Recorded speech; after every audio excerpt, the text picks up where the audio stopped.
ঈদের শাড়ি বলতে ঈদের মার্কেট শেষ। আমার আব্বা বাটা কাজ করে। আমার আব্বু দেশ কেন নতুন জামা কাপড় কিডন্যাপ প্যান, দামি দামি জামা কাপড় কিডন্যাপ প্যান দেশ কেন। তোর বাপ গরিব, তোর বাপ ভাটায় কাজ করে, তোর বাপ তোর জন্য দামি দামি কাপড় কি কিনে আসছে। দেখিস কেন আমার আব্বু অনেক দামি দামি জামা কাপড় নেপ প্যান দামি দেশ কেন। তুই থাকি কেন, আব্বু কাছে কল করি, আব্বু দেখি কালকে বাড়ি আসবেন, কল করে বলি নতুন জামা কাপড় কিনে আনতে বলি। তুই থাক থাক।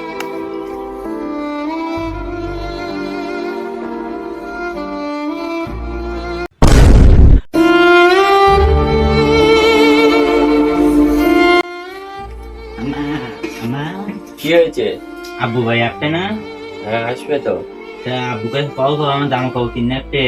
হ্যাঁ কল করো।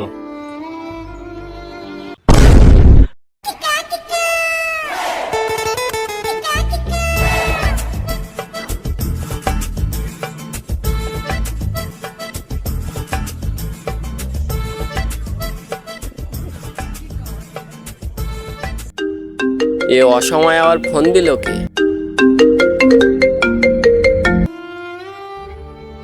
হ্যাঁ আব্বা বলো। আব্বা আব্বা এবার ঈদে আমার জামা কাপড় লাগবে। আমার বন্ধুরা তো জামা কাপড় কিনে ফেলেছে। আমার বন্ধু আমার চিপাচ্ছে, আমি না জামা কাপড় কিনতে পারবো না, তুমি বাতায় কাজ করো তাই। হ্যাঁ তুমি আমার জন্য জামা কাপড় নিয়ে তো আব্বা। হ্যাঁ আব্বা আমি কাজের টাকা পেই নাই, আমি তোমার জন্য জামা কাপড় কিনে আনবানি। আমি যাই মালিকের সঙ্গে গিয়ে কথা বলে আসি, কথা বলে টাকা পয়সা নিয়ে আমি কালই রওনা দেবো এখান থেকে। আমি তোমার জন্য আসার সময় জামা কিনে নিয়ে আসবানি। তুমি গিয়ে বাড়ি গিয়ে পড়তে বসো, যাও।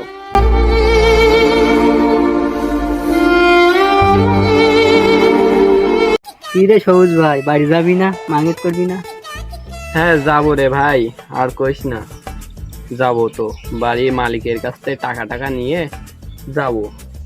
আচ্ছা মমিন ভাই, কালকে তো মালিক আইছিল, তা আজকে কি আসবে? টাকা পয়সা তো নিতে হবে, বাসায় যেতে হবে আর কি।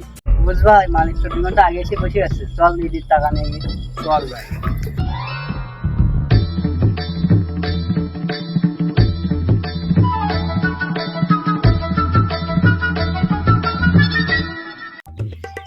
তোরা কি কাজ কাম বাদ দিয়ে এখানে কি কিছু বলবি? জি মালিক। কি বলছিলাম যে মালিক, সামনে তো 2 দিন পর ঈদ, আমাদের তো বাসা বাড়িতে যাইতে হবে, আর ছেলেবেলের জন্য বউ বাচ্চা আছে, ওদেরকে তো জামা প্যান্ট কিনে দিতে হবে নাকি। তা যদি কিছু টাকা দিতেন তাহলে খুব উপকার হতো আর কি। যে মালিক, আমার একই অবস্থা, আমার টাকা পয়সা লাগবে, বাড়ি ঘরে দিতে হবে। আচ্ছা তোরা যা, এখন গিয়ে কাজ কাম কর, হিসাব কিতাব করে কত হয়েছে সন্ধ্যাবেলা মিটিয়ে দেবো। আচ্ছা মালিক।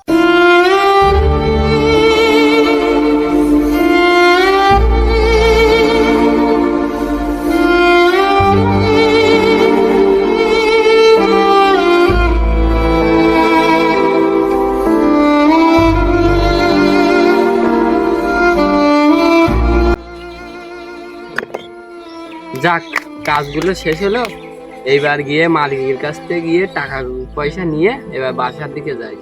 চল ভাই।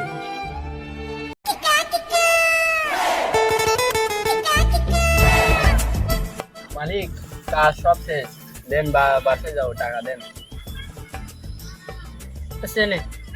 ঠিক আছে, আচ্ছা। আমার টাকাটা গেলাম তাহলে।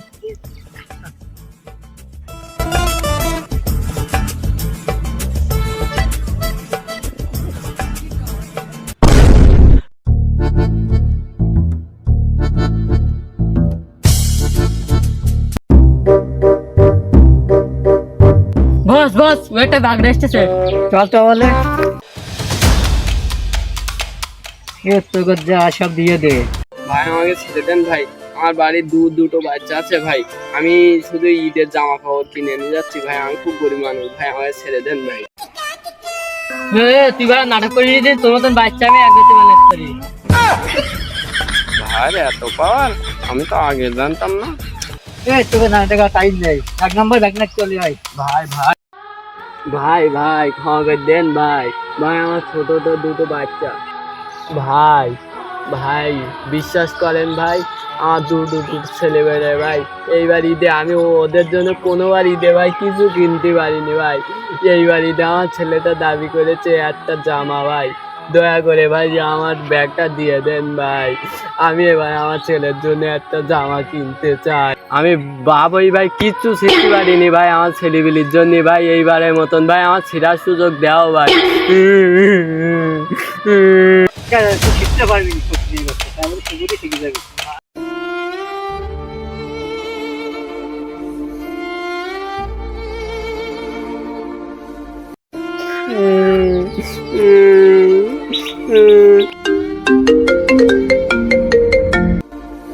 হ্যালো আব্বু তুমি বাতাইতে দাও, আমাদের দাম কিনে দাও আব্বু।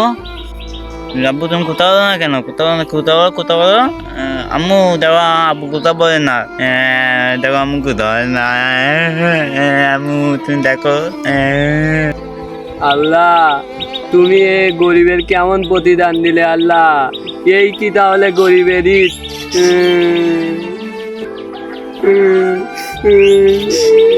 সমাজে এরকম কিছু খারাপ মানুষের জন্য ধ্বংস হয়ে যাচ্ছে হাজারো পরিবার, হেরে যাচ্ছে হাজারো বাবা। যদিও আমাদের গল্পের শেষটা সুন্দর নয়, তাই আমরা চাই আপনাদের গল্পের শেষটা যেন সুন্দর হয়। তাই সর্বশেষে একটাই কথা বলতে চাই, আপনারা যারা বাইরে কাজ করেন তারা ঈদে সুরক্ষিতভাবে ঘরে ফেরেন।